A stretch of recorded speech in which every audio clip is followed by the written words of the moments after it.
प्रश्न एक शहर के कारखाने में कार्यरत कर्मचारियों के समूह की वर्ष 2008 से 2015 के दौरान दैनिक औसत वेतन की निम्नलिखित सूचना पर से प्रश्न एक दिया है।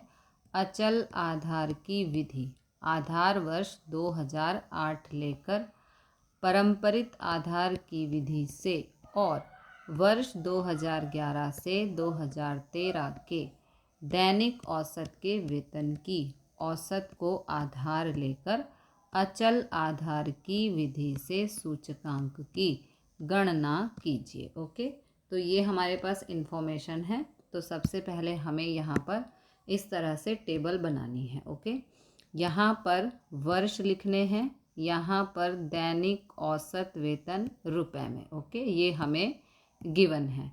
अब यहाँ पर वर्ष 2008 को आधार लेकर अचल आधार का सूचकांक, इसका मतलब है कि 2008 के सामने जो दैनिक औसत वेतन दिया है 275 रुपये, उसको हम यहाँ पर सभी में डिनोमिनेटर में लिखेंगे। ओके, क्या कहा है?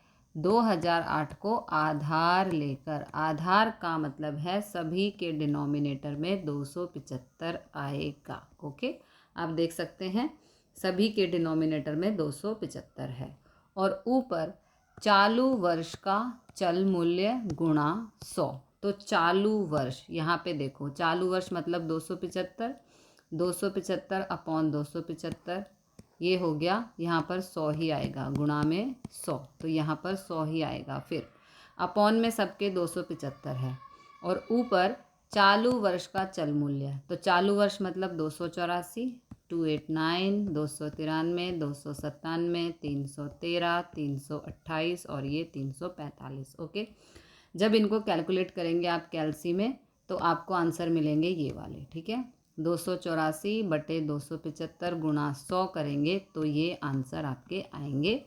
आपको कैलकुलेटर का यूज़ करके ये आंसर फाइंड करने हैं।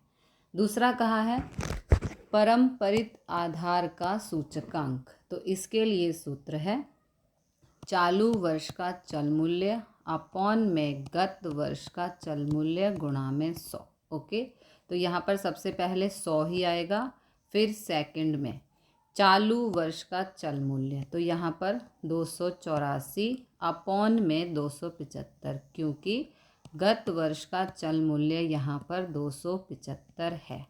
फिर चालू वर्ष का चल मूल्य, तो यहाँ पर 289 अपॉन में गत वर्ष का चल मूल्य, ये आएगा 284। ठीक है, अपॉन में पिछली वैल्यू को रखते जाना है और जो ऊपर है यानी कि न्यूमरेटर वो हमारी चालू वर्ष का चल मूल्य है। Very simple. ठीक है, गुणा में 100 करना है सभी को, फिर 284 अपॉन 275 गुणा 100 करेंगे तो ये आंसर आएगा।